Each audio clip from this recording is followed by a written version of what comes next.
And welcome, Lindsay. John, I'm pumped to be here. I don't have the energy of Larry Long Jr., but I do have the love for you. So that's what I got. I have that for you. I don't have the. I'm not the chief energy officer like Larry, but we've Not had many him. people are. No, they aren't. We had him on the show a few months ago. My goodness, I know you know Larry quite well, and whoo, wow, it's like It's Larry Long. it's Larry Long, and it's like taking like 10 shots of 3-2-1 coffee, and I think that's what it is. But Lindsay, thank you so much. I talk about you being one of my favorite entrepreneurs, and you and I got to know each other and meet each other towards the end of, I think, 2020, and we were introduced by Mike Vaglis over at Keepsake Tales. And when I first met you, you had you were still a senior in college, and you were you had launched a amazing coffee shop called 321 Coffee, and it's just amazing to watch your growth over the last couple of years. But can you just tell me a little bit about 321 Coffee and you? Yes, absolutely. And John, I'll say I distinctly remember the first time calling you. I was sitting in my car, just smiling like the whole time from day one. So this is awesome. I'm so glad that you were such a big part of my 2021. Here we go, 2022. But yes, thank you for having me on today. So 321 Coffee, we are a coffee shop and coffee roaster that's really focuses on inclusion and hiring individuals with disabilities. We've got a absolutely fabulous crew. We're so lucky. Anyone who's been to the shop, John, I know you've gotten to meet a lot of our baristas. Each one is fun. Each person is unique. Each person is happy to be there. And I think that's just like that energy and that culture is what makes me happy to wake up every morning. We've currently got a shop at the farmers market. We've got some fun things on our horizon. We're opening a shop in the new Pendo headquarters, actually here in a couple weeks in February. I know. Yesterday, we just publicly announced that we're going to be opening another location in downtown Raleigh as a part of the Block 83 development. That's awesome. That has been like a pipe dream since day one. And it's finally here. It's happening. So that's just such a cool team win for all of us. I'm from Cary, went to NC State, just graduated last May. So a big Wolfpack fan. Love to see like how much NC State helps other NC State alum, how much Raleigh is here to invest in Raleigh, and super just happy to have crossed paths with you, John. No, I mean, it's a mutual thing, and it's not just me. It's my wife Nicole. You've become Michael, the entire 321 family community has become a big part of us. And not only have I got to meet folks, the baristas, but I actually have got to work with them. So you can see I got my employee only 321 hat. So that's big. This is big. This is huge. So Lindsay, can you actually talk through what the logo is actually? Yes, so cool. Yes. So the logo is a coffee mug, but at the top half of it is striped patterns that is representative of DNA mapping. And so that pattern and that symbol is used a lot throughout our branding. I've got my 321 mask here, which again, you can see the striped lines. There's lots of colors. And the reason that's significant is because the 321 represents Down syndrome, which is genetically the third copy of the 21st chromosome, which some of our baristas have, but it really just stands for everyone's uniqueness and how everyone's special in their own ways. Yeah, so cool. And I think one of the cool things is the origin story, and I think it is important when we talk about 321, the origin, where it came from. So if you could talk about your friends growing up, and then I'd like to talk about kind of the business aspect of it, because and we'll go into that. Yeah.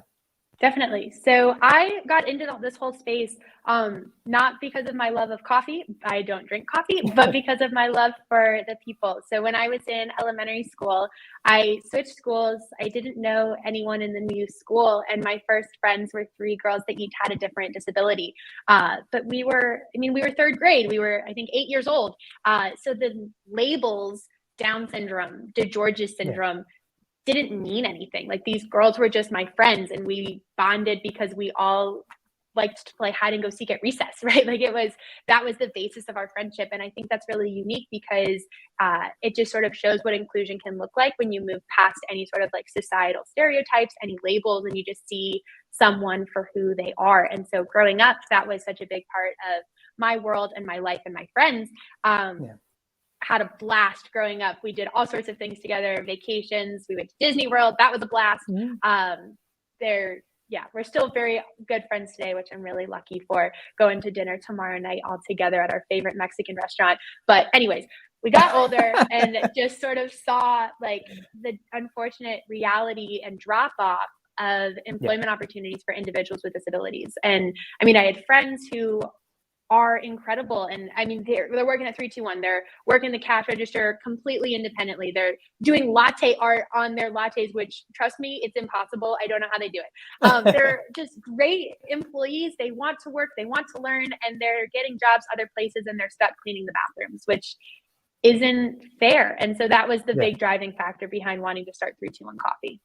No, I love it. You mean, and it's in one thing that, you know, you are doing good. I mean, there is a mission-driven aspect to give untapped talent or employed individuals an opportunity to have a career and to just have, you know, a great, you know, work experience, which I think is just that important.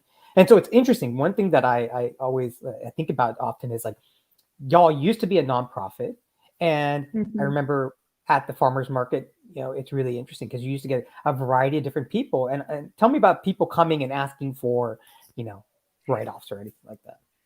Yeah, so I think we currently got the shop at the farmers market, which is awesome. It puts us in like a very high, just like diverse area. Like it's all people are coming in from all different places. Some are traveling, some are visiting. If you Google stuff to do in Raleigh, the farmers market, it's great for us.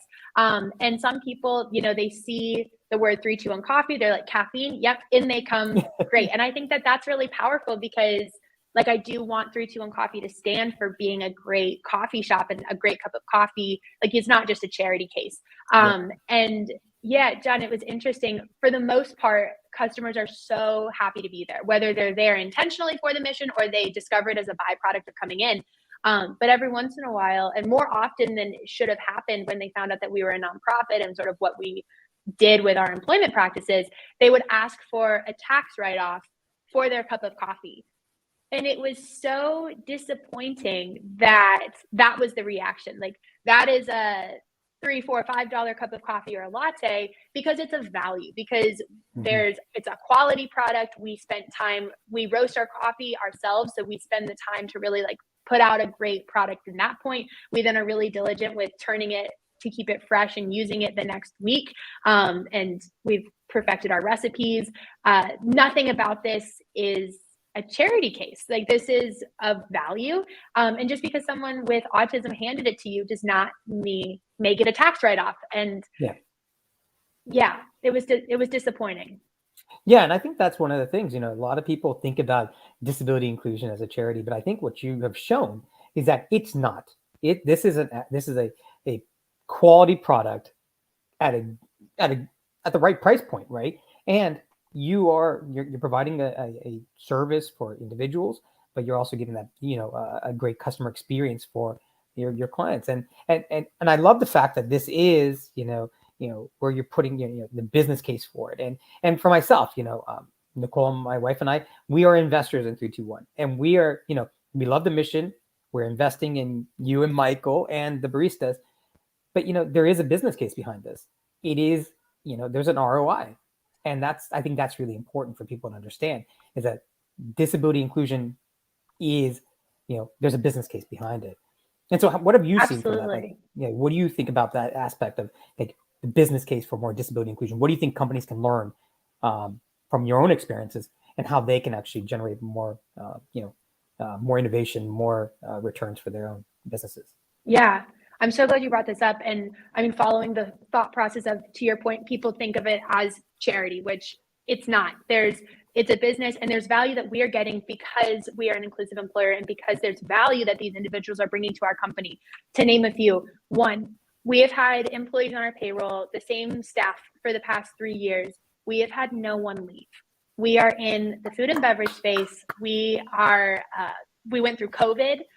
There's a labor shortage going on right now. No one can find people to work. And that is not our reality. And that, it's crazy to me.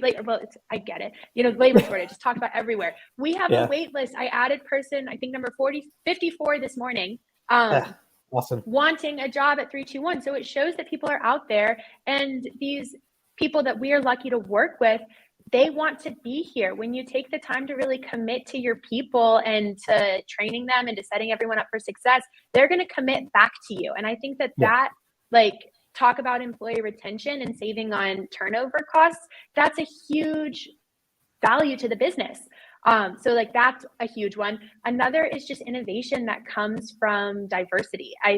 I know you see it every day, John, in your everyday life, as well as I imagine in your team with Abler, but we see it too with just, people with disabilities are naturally so innovative because there's so many different things to do something. And if you only have use of one arm, that's fine. Let's figure out how to serve a tennis ball. One of my favorite memories was volunteering at an abilities tennis tournament. And I was playing against someone who only had one arm, and he was about to go serve the tennis ball. And I distinctly remember thinking, I serve a tennis ball I'm a lefty. I throw it with my right hand and I hit it with my left hand. That takes two arms. How is this person going to do it? Well, he balanced the racket or the ball on his racket, and he popped it up and slammed it. And I could not react fast enough to hit it back. It was incredible. But it just shows how you can do so many things in so many different ways. And these people are naturally coming up with these solutions every day. So when you apply that in a business setting, there's so much growth and innovation that can come from it. Yeah, exactly. And y'all helped adapt your process to also suit me, someone who couldn't see, which was amazing, right? And that's the kind of thing, that adaptability, that and it comes from right. I mean, that complex kind of problem solving skills is that you're thinking outside outside the box kind of thinking and coming up with different solutions. And I think every organization can benefit from that. And and the fact that you have a waiting list, I think it is that's a selling point right there, the loyalty and selling point. Because from an HR cost, you don't have to go out and spend a ton of money on recruitment marketing when you have people who are lining up at the door to join your team. And then you don't have that turnover, that you have people wanting to grow and build with your organization. So as you're looking to expand your business, you can go and do that expansion because you have an employment base. And so that's super exciting. And so, what can we expect, kind of things at Pendo? What do we, and, with the new shop, what do you expect? What are you looking forward to in 2022? Yeah, I think 2022 is going to be a really big year for 321, which I'm really proud of. We've had a team, and so many of the people that are still, like I said, that are here today have been with us since day one. And a lot of what's going to happen this year, I think, is what we set off to do since day one. But, starting the company in college, it didn't all happen overnight. So we've got Pendo opening here in the beginning of February. I am so excited for this shop, as I think it's really going to be able to start the chain reaction of helping inspire and influence other companies to be more inclusive in their workforces. So I'm really proud of what we do here at 321. I'm proud of the 31 baristas with disabilities, or individuals with disabilities, that we have currently on our payroll as baristas. But we've got this wait list. There's so many more people out there that deserve a job, and the solution is not for them all to be baristas at 321 Coffee. The solution is for all these other companies that exist here, and we've got lots of great ones, luckily, here in the Raleigh area, to be more inclusive in their workforces. So, it's something that I really hope is a byproduct of our shops, is that people come in and see people with Down syndrome, with autism, with spina bifida, who are in a wheelchair, whatever it is, working in a really meaningful way. And I love the idea of physically being in Pendo and letting those relationships build between our baristas and the Pendo employees, hiring managers, leadership, whoever it is that's there. Can we then inspire them to be more inclusive when they're hiring for their teams at Pendo, when they go start their new startups, looking for diverse talent, and just continue in that chain reaction? Yeah, one thing I talk about often, I think you've heard, is that proximity builds empathy. And that I think that's what's going to be super exciting, is that when an individual comes an employee of Pendo goes and grabs their coffee and is engaging with an Aaron or a Megan or a Noah, whoever is there, right? Getting that interaction, that engagement. And so when they go back and maybe they're developers building, working on different products, and then in the back of their mind, they are thinking about, oh yeah, would Noah or Megan be able to do this transaction, or would they be able to do this? That's what I'm hoping and excited to see that's going to come out, that innovation.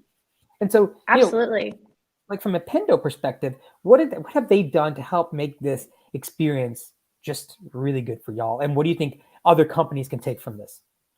Yeah, I am continually impressed with just how welcoming and supportive Pendo has been in bringing 321 as a part of their culture and what they're building, as well as just being accommodating and recognizing that we are a small business and doing what they can do to help us grow and help us make the impact that we're trying to. So, we started to roast coffee, and they were one of the first to say, yep, like we'll use it in our coffee makers. Oh, you're going to do kegs of cold brew? Cool. We'll get a kegerator. We'll have it on draft for our employees. They love cold brew, despite it being like disgustingly cold out. They're still ordering it. But like they're bought in, and that's something that we're able to offer. And they're like, yep, okay, cool, we're in for that. They were gonna last year send, they typically did a holiday party, COVID. They weren't able to do that, so they were gonna send employee gifts. They said 321, what do you have that we can share with our team? And so it was like, okay, cool. We've got co-branded t-shirts, co-branded coffee. Oh, you've got masks and mugs and hats and tumblers. Like, yes, like we want to share this with our employee base to let them know what this partnership means and how they can now rep 321 Coffee. Then when they're building their new headquarters and they are looking for different unique offerings to just build culture and make that tower like an awesome place to work. Okay, cool. Let's see if we could put a 321 Coffee in there. That's huge. And just listening to what the offerings are, thinking creatively about what opportunities exist within their current companies. What have they been doing thus far, but how could they shift it to potentially make a little bit more of an impact? That's where innovation and impact comes from. That is so cool, and it also is coming from their leadership, right? Their leadership is involved in this, right? So it's coming from top down, right? It's coming from in all ways. And I think that's what's most impressive. So yes, the leadership is completely bought in. They're supportive. They're finding ways to do it. But the employees are showing up and just cheering it on and embodying it all. So we'll go and we'll do coffee bars there every so often, just like leading up to the new cafe opening. And we've got people who come every single time, and we'll try and bring some of the same baristas. And, Pendo employees remember them, and they'll say, Aaron, I remember you. How have you been? Like, John, we were joking earlier. Yeah. Aaron says he's not going to sleep before Pendo opens. So they'll ask, are you sleeping still? Like, are you getting excited? They're committing to 321 as well, into this partnership that we're working on building between the two organizations. And that's huge. Yeah. You've also had a great partnership with the NC State Wolfpack, right? Weren't you all working with the football team and doing providing some coffee to them, right? Or what was going on there? Yeah. So NC State football was the first supporter that we ever had. Like, I remember we got an email from Sarah Doran. Her husband is Dave Doran, the head coach. And we were freshmen. We had just started. We were like, oh, cool. We'll do this coffee thing. Call it 321 Coffee. And she emailed and she was like, hey, like how can the NC State football team help? And Michael and I looked at each other and we're like, is this real? Like, how does Sarah Doran know who we are? Like, what is happening? And yes, like in the same way that Pendo did, it was, what can we do? And so they've brought us to NC State football every Monday morning through the football season to serve coffee to their players and staff. And oh my gosh, it is so funny what happens during the hour or two that they're there for. The relationships and friendships that have formed between the baristas and the football team are so genuine. Like, people will come who don't drink coffee. Sam is our barista who goes every time. He's one of NC State football's biggest fans. Sam gets invited to like the Tuesday night team dinners. The players will come, and he lives in Raleigh. They'll pick him up and they'll go out to like Sammy's for burgers. They'll ask Sam about his girlfriend, like whatever. Like, they're just all buds, and that's like really evolved and just grown from, to your point, the proximity building, the empathy. Yeah, for sure. And so, one of the things that you've had some really great growth over the last couple of years, and a lot of it has come from corporate partnerships. We talked about the Pendo, that's great, but what about other companies who are ordering your coffee for their offices to serve as people who are thinking about getting back into the workforce, back into the office is more of that hybrid workplace. How can companies get involved with 321 Coffee? Absolutely. So, I mean, I think it sort of circles back to this idea of like doing things in a way that can build impact. So if you're going to order coffee, you have an opportunity to order coffee from 321. We can be your wholesale supplier. We would love that. And if you're already ordering coffee, by choosing to order from us, you're giving this work hours to our roasting team, to Paul, to Amanda, to Matthew, to roast the coffee, package it, walk through fulfillment. We're working on incorporating them into deliveries, and all of these work hours that come from that. And it's beautiful to see companies recognizing the impact that they're making just through their own supply chain. Companies who still have employees working remotely. Okay, so some companies have sponsored coffee subscriptions for their remote employees. So we ship it out on a recurring basis for people to drink coffee from home. John, you and the Abler team inspired our most popular product, which is co-branding coffee. So we can work on creating a custom label that incorporates different companies' brand elements, their logos, their colors, fonts. We can call it a name that's really embodies what the company's all about, incorporate a value statement, whatever it is. And these companies are using them as gifts for employees, thank yous for donors, investors, clients, whatever it is. And I mean, that's huge for us in addition to the work it creates. If you're going to send this to 300 of your clients, these are 300 new people who now know about 321, learn about what we stand for, and can continue helping us share our messaging. And so the corporate partners has been such a huge success for us in a way that we're really working on growing. Awesome. And so, Lindsay, how can people, we'll put it into the comments, but how can people get in touch with you? Yes, please. You can add me on LinkedIn. You can reach me via email, lindsay@321coffee.com. Would love for you all to just follow along our 321 community. You can subscribe to our newsletter online, follow us on social media. Come get some coffee if you're here in Raleigh or you're visiting. And thanks for that, John. Yeah, 321coffee.com. Right. So that's yes. Go check out the website. It is accessible. And so shout out Abler. Go take a look at that, and really support Lindsay and Michael. We'll have to have Michael on another episode, but two of my favorite entrepreneurs, and just like I said, my friends. We spent my 40th birthday together. And that's where Michael reminded me that I'm almost twice his age. But that's what it is. I mean, this has been much more than just networking contact, but we've become friends, and I'm just so thankful. And I've been honored to learn from you and to learn from everyone on your team. So thank you, Lindsay. Likewise, John. Thank you, Nicole, the boys, for just being a part of our journey and our community. Thank you. And thank you, Annie, for being our producer and making things run. And we will be back in a couple of weeks, 2 weeks from today at 12 p.m. on the 27th, I believe, noon on LinkedIn Live. So take a look at that, and can't wait to talk to y'all. And thank you. Go get some coffee.